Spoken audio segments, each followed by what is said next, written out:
Alam selalu punya jawaban, meski tak tertulis di buku-buku. Ia menyediakan cukup bagi kebutuhan manusia, asal kita tidak serakah.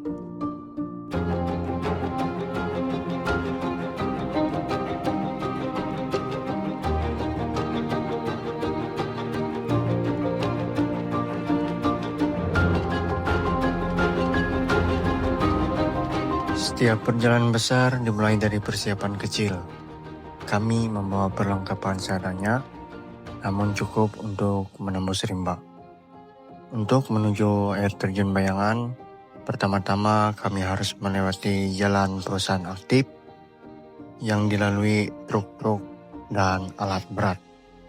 Jalur ini penuh debu dan bahaya, tapi disinilah kesabaran kami diuji.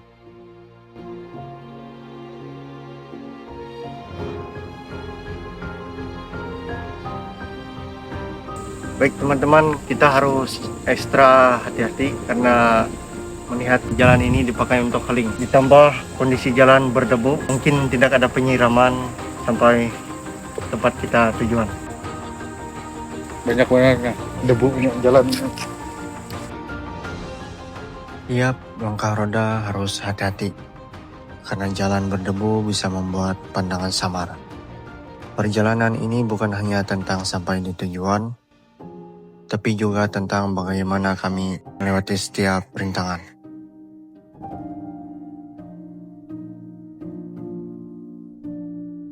Jam suah nih ke sini. Mana ada suah? Nah, pertama kali, first time. Alam selalu punya cara memberi kejutan. Tiba-tiba hujan turun membasahi jalan. Kami pun memutuskan untuk singgah di sebuah gubuk bekas, dan disinilah kami berhenti sejenak. Melepas lelah, mengisi tenaga dengan sarapan siang. Makanan ini memang terlihat sederhana, namun terasa begitu istimewa. Mungkin karena alam selalu punya cara mengubah rasa.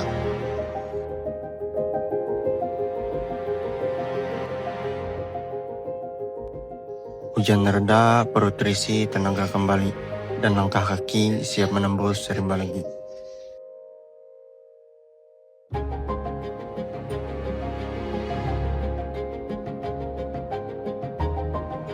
Kita udah separuh perjalanan, terus kita habis makan, lalu lanjut prepare. Habis ini kita langsung go, walaupun hari hujan ya Tidak pernah menyerah. Nah, tidak pernah menyerah. tidak pernah menyerah. Perjalanan kembali kami lanjutkan. Kali ini kendaraan ditinggalkan dan langkah kaki yang memimpin perjalanan. Jaga alas, jaga warisan, Borneo! Walaupun kebesaran bro. Bisa teguring mungkin. Baik teman-teman, mulai dari sini kita akan jalan kaki.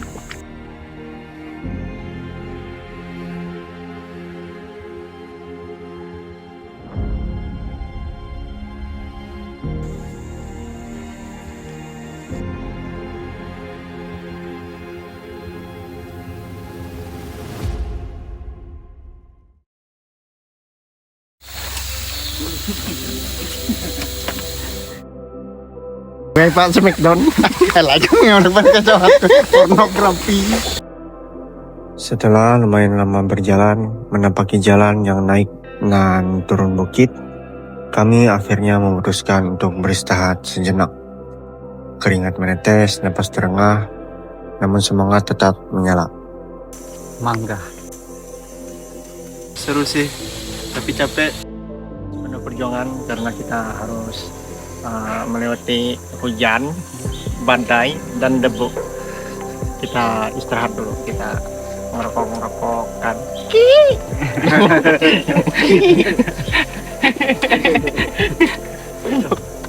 Pemain hanyar guys.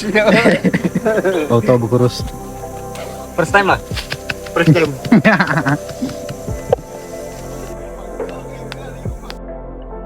Kalau orang lain bawa energi drink, Pak Sardi cukup dengan satu telur mentah langsung diteguk kling. Katanya biar urat tetap kenceng dan langkah di hutan makin panjang. Lucunya, ekspedisi jadi terasa lengkap. karena selalu ada ritual unik Pak Sardi yang bikin kami terhibur. Jadi ini guys, rahasia kuat di ranjang, kuat di hutan. Langsung saja Pak. Enak ya? Bismillah.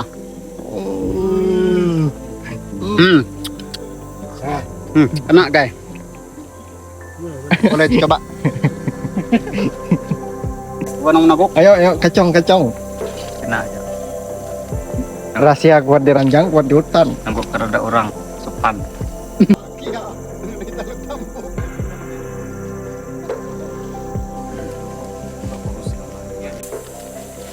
Oke guys, ini adalah laos hutan. Ini hampir sama jenisnya seperti laos-laos yang ditanam pada umumnya. Hutan telah menyediakan semuanya. Orange. Langkah makin berat, rasa lelah mulai terasa. Ditambah lagi persediaan air yang makin menipis di jalan rimba. Padahal dari awal sudah kuingatkan, 1 orang 1 liter biar perjalanan aman. Tapi ada aja yang ngeyel. Botol kecil dibawa. Haus pun jadi singgah di tiap langkah. Untunglah alam selalu punya cara. Sebuah sungai kecil akhirnya kami jumpai.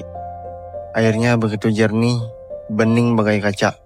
Dan ketika masuk ke botol, terlihat berembun, segar tiada tara. Alam memang keras, tapi juga penuh kasih. Asal kita tahu cara menghargai setiap tetes yang diberi.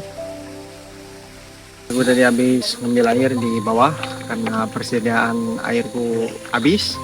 Dan bisa kalian lihat seperti air es. Kayak ada embun-embunnya.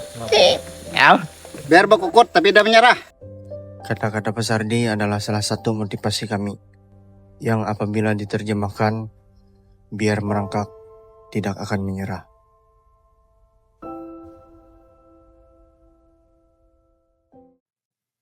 Seperti biasa, rimba alas kembali memberi kejutan. Jalan yang kami lalui seakan berputar. Dan rasanya kami mulai tersesat dalam pelukan hutan. Tapi beginilah hukumnya. Namanya juga alas, tempat di mana bahkan masyarakat lokal pun jarang menginjakkan kaki. Faktanya, hanya 2% saja yang pernah sampai ke sini. Itu pun orang-orang tertentu. Jalur ini pun bukan jalur biasa. Hanya pemburu, penebang kayu, atau pencari gaharu yang kadang lewat. Itu pun jarang. Sepi seperti dilupakan. Namun dibalik lelah dan bingung mencari arah, tiba-tiba mata kami disapa indah sebuah anggrek liar tumbuh cantik di batang pohon tua. Masing-masing dari kami spontan memberi komentar. Ada yang bilang anggrek ini mahal, ada yang bercanda kalau bawa pulang bisa ditaruh di ruang tamu. Layaknya orang kaya. Kita salah jalan, nyasar. Kita akan ke air terjun sebelah dulu. Dan di sini kita menemukan anggrek. Bisa kalian lihat, ini adalah anggrek bisa dimakan. Jangan. Menurut info di Amerika itu 1 biji $1,000 itu. Buset. Di Amerika $1,000 satu biji anggrek. Apa khasiatnya? Bikin awet muda. Jadi buat kalian yang mau anggrek, bisa komen, like, and subscribe. Setelah puas bercanda dengan anggrek liar, kami akhirnya memutuskan untuk balik ke titik jalan awal. Hari semakin sore, langit mulai gelap, dan jam sudah mendekati waktu azan maghrib. Di hutan, ada mitos yang sering orang bilang, jangan berjalan ketika sarak-saru. Takut terjadi hal-hal yang tidak diinginkan.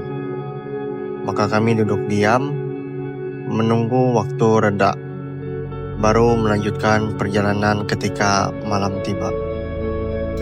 Oke guys, malam ini kita tetap lanjut perjalanan dan bisa kalian lihat kami membuat jalur sendiri. Namun jalur malam justru lebih sulit.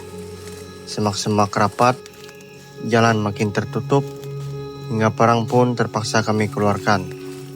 Membuka jalur selangkah demi selangkah, tapi semak itu seolah tak ada ujungnya. Dan akhirnya kami memutuskan berhenti, mendirikan tenda di sebuah simpang 3. Tempat itu kami beri nama Bukit Konslet. Bukan karena ada listrik, bukan pula karena kabel terbakar, melainkan karena kejadian lucu tak terduga. Salah satu teman kami duduk, berniat mematikan lampu sambil istirahat. Tiba-tiba ia meloncat kaget, merasa seperti tersengat listrik. Ternyata bukan konslet, melainkan semut api yang ramai menyerang tempat ia duduki. Semut api datang tanpa undangan, tapi justru disitulah cerita malam ini tercipta. Kami sudah lelah, tapi masih bisa tertawa. Kami sudah diserbu, tapi tetap bertahan bersama. Di balik gelap, ada cahaya kecil dari api. Dan di balik lelah, ada makna tentang kebersamaan di alam rimba ini. Bukit Konslet bukan sekedar tempat kami bermalam, tapi kenangan tentang tawa, gigitan, dan semangat yang tak padam di tengah hutan Kalimantan. Dan malam pun kami tutup dengan senyum, karena di setiap langkah selalu ada cerita. Dan ini baru permulaan, mesti ada misteri yang menanti di balik rimba alas menuju air terjun Bayangan. Sisitan sampai ke Burit.